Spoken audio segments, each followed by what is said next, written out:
Magna brendidagi kir mashina haqida aytib bermoqchiman.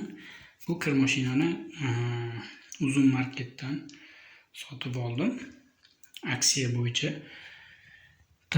Aniq modeli Magna M126 1RIS-WC degan modeli.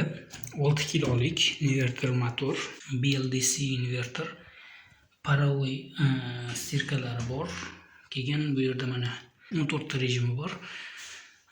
Lekin bu rejimlar haqida aytadigan bo'lsam, bitta manba xlopka va ekostirka deganida 6 kilo narsa solish mumkin. Qolganida 3 kilo, 2 kilodan ko'p narsa solib bo'lmaydi. Ekran sensorli emas, knopочный, anaqalari upravleniyasi knopочный. Pastidagi knopkalar bilan boshqariladi. Mana bu yerda palaskani degan 3 sekund bosib tursa, yosh bolalardan himoya tizimi ishga tushadi.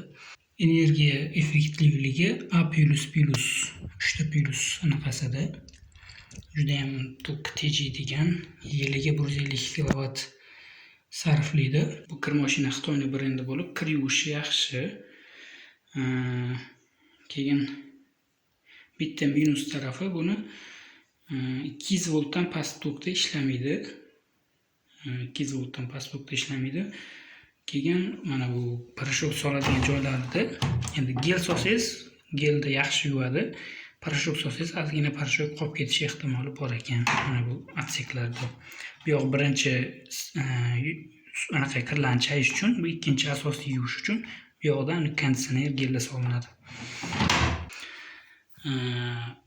Bu kir mashina haqida aytadigan bo'lsam, Uzun marketdan naqd pulga oladigan bo'lsanglar, Uzun marketdan adashmasam 1.990.000 2 millionlarga tushadi.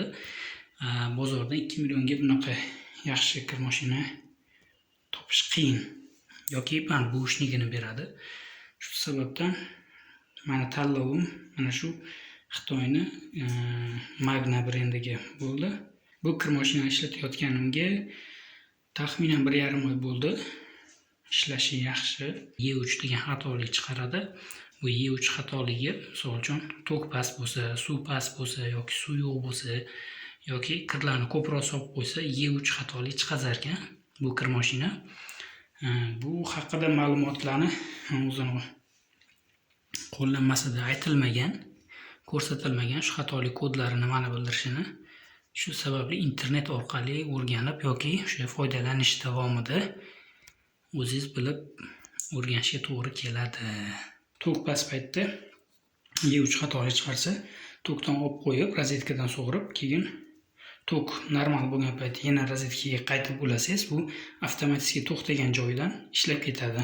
Boshida biz ham tushunmasdan shuni E3 xatolik chiqqandan keyin yana kir mashinani o'chirib, boshqatdan qo'yib, yana shu parashoklarni qayta solib, anaqa qilganmiz.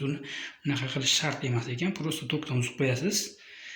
O'sha tok normal bo'lgan paytda tok ulasangiz, avtomatik o'sha kelgan joydan kirlarni yuvib ketar ekan. Bu plus tomoni.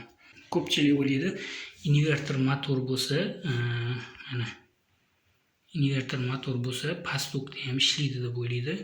Lekin bu aynan bu brendlar invertor motor bo'lgani bilan past tokda 200 voltdan pastida ishlay olmaydi.